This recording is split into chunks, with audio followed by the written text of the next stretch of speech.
It will have been a week since the Warriors played with the tragic passing of Decky and the schedule just lining up that way. I think it was a much needed break, not just for the players in the organization, but honestly the fan base, right? I think it's just been a disappointing year, a confusing year, and let's be honest, it hasn't been fun to watch this team this year so far. And so, finding the opportunity in the misfortune, maybe this was just a positive reset. But I say all that to say, typically I like to talk about the X's and O's and what's been happening in the games. Don't have really anything to talk about as far as Warriors go with this week off. So I thought I would do one more trade video based off the latest rumors. And you've seen a couple big moves be made. What was it? Scary Terry to the Heat this morning, and Siakam, obviously. But it's starting to brew, right? The moves are starting to happen here. February 8th is the trade deadline. As these rumors leak out, you see teams kind of backtrack, right? For instance, Brooklyn Nets, everyone's on the table. A couple days later, oh, no, they're going to be buyers at the trade deadline, right? And then the other day I heard, hey, the Pels may be interested in trading Herb Jones. And then just today it was like, no, they're not trying to trade Herb Jones. These teams are trying to maintain their leverage during negotiations. That's why you're hearing contrasting reports. But if you've paid attention to enough trade deadlines, usually where there's smoke, there's eventually fire.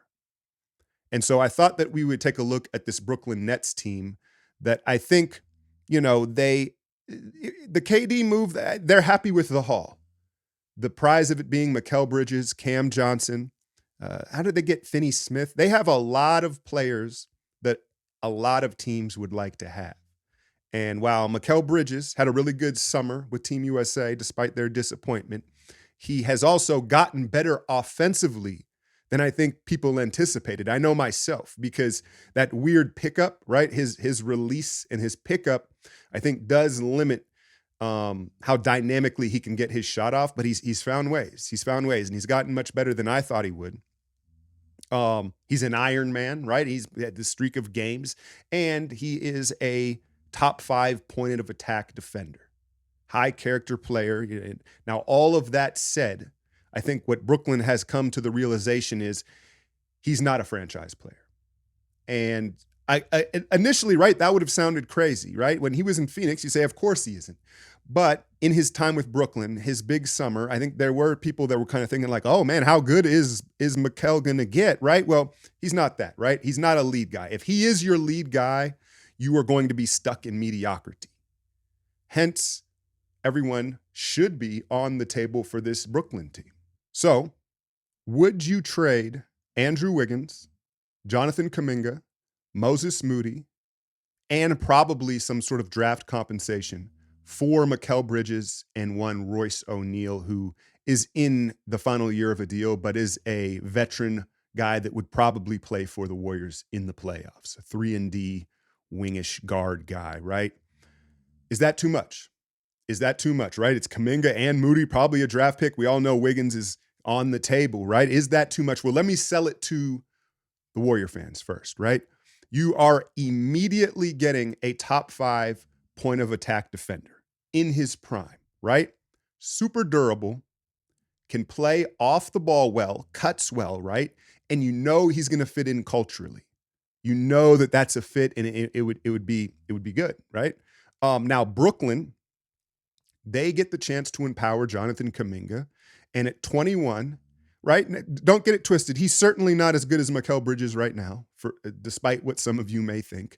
But at 21, I think his ceiling is drastically higher in the sense of he could be a franchise player, or maybe a number 2 guy, or a guy that his ceiling is higher, right? And so Brooklyn's like, all right, well, Bridges' ceiling isn't high enough. We can't have him as our best player. A 21-year-old Kuminga who went to high school in New Jersey could be that guy. They get to retool, they get some compensation, they get a swing with Moody as well. So I think it makes sense for them in a way.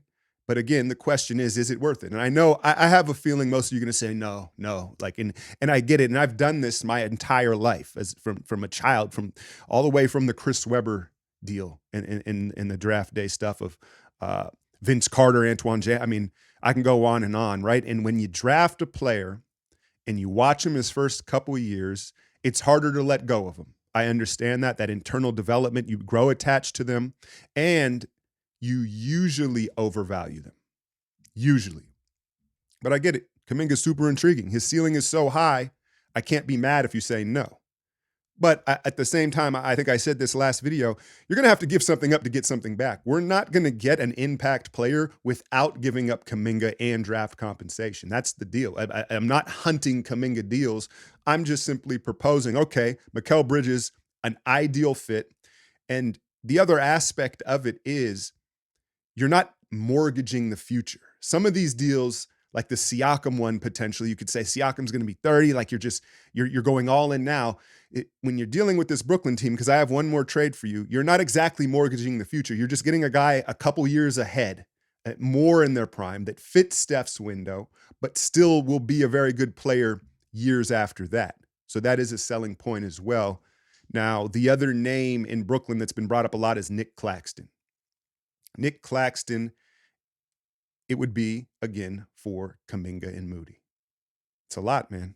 It's a lot. That's a lot. And player for player, talent for talent, you say, no, that's not fair. Well, the argument would be, how difficult is it to get a modern center entering his prime in today's game, right? It's positional value. And again, Nick Claxton, what is he averaging? 12, 10, and 2.5 blocks, runs the floor, high motor, good hands. He's a modern center. Those guys just don't grow on trees. So I get it if you say, no, Kuminga's better, right? But again, a guy entering his prime at the center position, that's hard to come by. So that would be the argument in that deal, the fit of getting in kind of breaking the log jam between Wiggins, Kuminga, and these wings, and getting an actual center, bumping Looney back to his rightful place, right? As a 15, 20-minute guy. Let him recoup and refresh. So I don't know. I'm not sitting here saying I do either of these trades.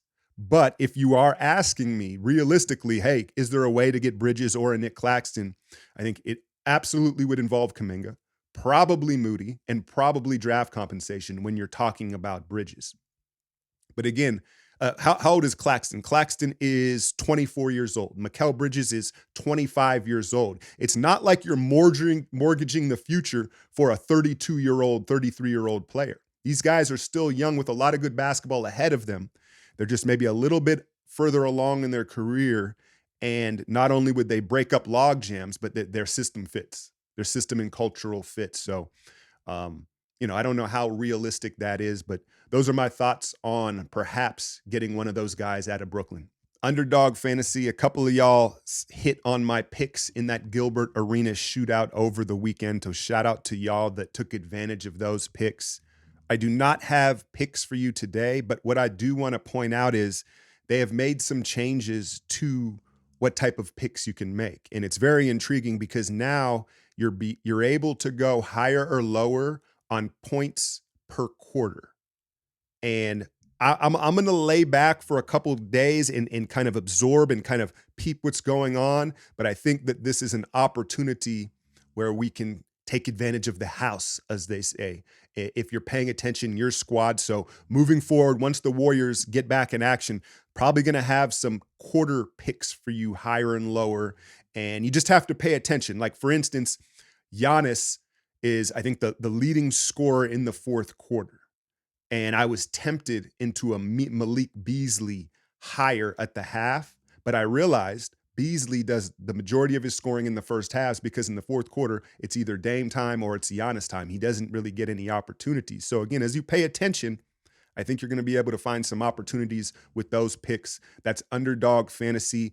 Use the code Alchemy, get 100% bonus on your first deposit up to $100, and it really does support the channel. The other name I mentioned was Herb Jones from the Pelicans. And again, you're getting contrasting reports. Oh, they're not right. It's leverage. It's leverage. If you've heard that they could be moved, they're probably in conversations.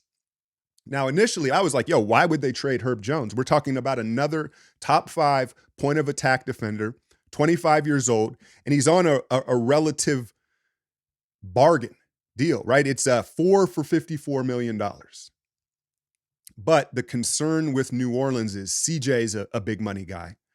Zion's a big money guy. Brandon Ingram's a big money guy. And Trey Murphy is up next for some big money. And so they're kind of projecting into the future thinking, hey, how are we going to move some of this money around to keep the nucleus? And it sounds like Herb Jones potentially could be the odd man out. Now, maybe you wouldn't have to give up Kuminga for Herb Jones. Again, it's very hard to tell how these teams value their guys. And again, each fan base, whenever you propose a trade, you notice they're kind of like, you're out of your mind. You're going to have to give us double that. It's like, well, again, we're all overvaluing our own talent, generally speaking. But could you give them GP2 and Moses Moody? Now, GP2, obviously, the durability is the biggest issue. Otherwise, I probably wouldn't even mention his name in trades. Some of you say he's not going to get traded after them bringing him back. He's Steph's guy. I don't know. This is a business at the end of the day. But if you were selling this to the Pels, you say, all right, GP2, you're going to get another elite point of attack defender. You just got to keep him healthy, hopefully, right? And then Moody is a guy that you're going to get a look at and potentially on a bargain second contract because, well, he hasn't got enough opportunity, right? It doesn't, even if he has a nice second half of the season in New Orleans, let's say hypothetically Mood gets moved there, right? It's not going to be some huge deal that he's signing, probably. And I would also say he's a perfect apprentice for CJ McCollum. I see similarities in their game. CJ, some of the best footwork in the league.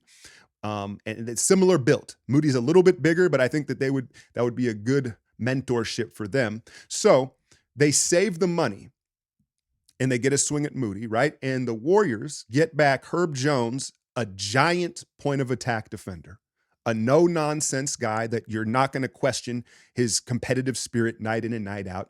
And then here's the kicker. He is shooting 37% from three now. Just under 4 attempts a game. That's what he knew. That's what he had to work on. He's shooting it at a good enough percentage. And that would be, I said, I don't know about those Brooklyn moves. I think I would pounce on this one because Herb Jones is 6'8". It just immediately makes us bigger. And the fact of the matter is, listen, I love GP. It's the durability issue. And frankly, when I look at who Herb Jones is and how he profiles out, I don't know why they trade him. But again, he is in the rumor mill because of their cap situation. If they could pounce on Herb Jones, I think that is not a giant move, but a move that could have giant ramifications for this defense in the way we play. Let me know in the comments if you have any other proposed trades. I'll try to get back to y'all on this one, or I'll pin a comment and we can put the trades in there. If you guys have some other ideas, yes or no on any of these deals I proposed. Back in action tomorrow at home against the Atlanta Hawks. DeJounte Murray is a name we've already talked about. This Hawks team is very fickle. So you just don't know what you're going to get, but we need a win, not just for morale, but for the standings. Hit that like, share, and subscribe. I'm out, y'all.